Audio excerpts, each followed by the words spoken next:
warahmatullahi wabarakatuh. Saya Rizzatul Aulia akan menyampaikan tentang metode Giving Question and Getting Answer pada pembelajaran Al-Quran Hadis di SD atau MI.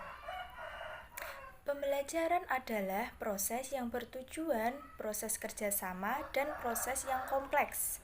Suasana belajar yang diciptakan oleh guru di kelas harus melibatkan siswa aktif, baik dalam memahami pelajaran, bertanya, menjawab, mengomentari, atau memberikan pendapat tentang suatu masalah, serta menghargai usaha siswa dalam belajar.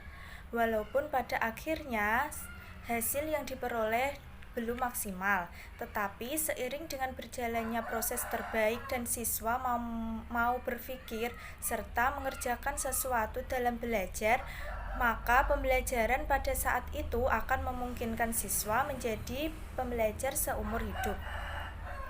Agar proses pembelajaran tidak terkesan membosankan, guru harus pandai memilih metode yang tepat untuk diterapkan pada saat proses pembelajaran. Dengan metode yang tepat, maka akan tercipta suasana proses pembelajaran yang nyaman serta dapat tercapai tujuan pembelajaran. Salah satu metode yang dapat digunakan dalam pembelajaran Al-Quran Hadis yaitu metode Giving Question and Getting Answer. Nah, apa yang dimaksud dengan metode Giving Question and Getting Answer?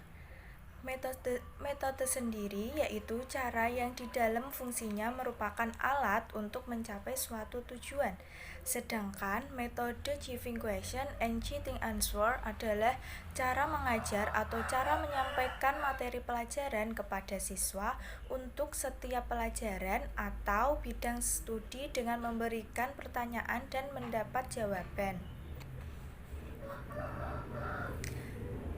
Langkah-langkah metode Giving Question and Getting Answer.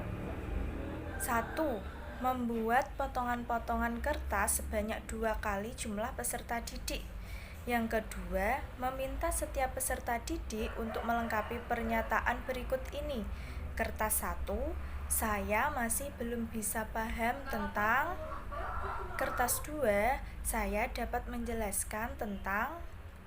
Yang ketiga, membagi peserta didik ke dalam kelompok kecil 4 atau 5 orang. Masing-masing kelompok memilih pertanyaan yang ada di kertas 1 dan juga topik-topik yang dapat mereka jelaskan di kertas 2. Yang kelima, meminta setiap kelompok untuk membacakan pertanyaan-pertanyaan yang telah mereka seleksi.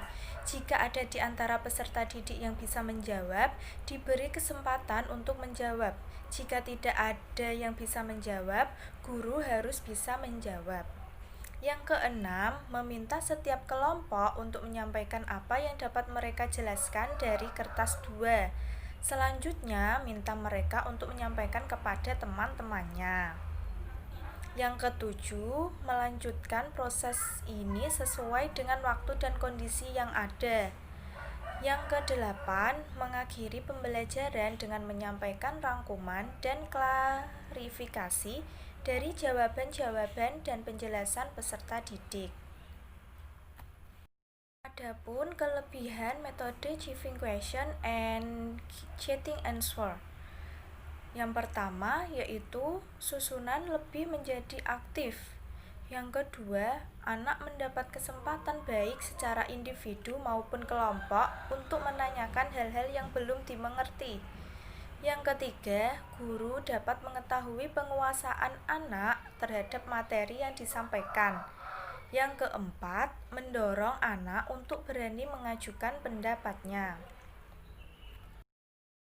Selain mempunyai kelebihan, metode Giving Question and Getting Answer juga mempunyai kelemahan. Yang pertama, pertanyaan yang bersifat hafalan. Yang kedua, proses tanya jawab yang berlangsung secara terus-menerus. Yang ketiga, guru tidak mengetahui secara pasti apakah anak yang tidak mengajukan pertanyaan ataupun menjawab telah memahami dan menguasai materi yang telah diberikan.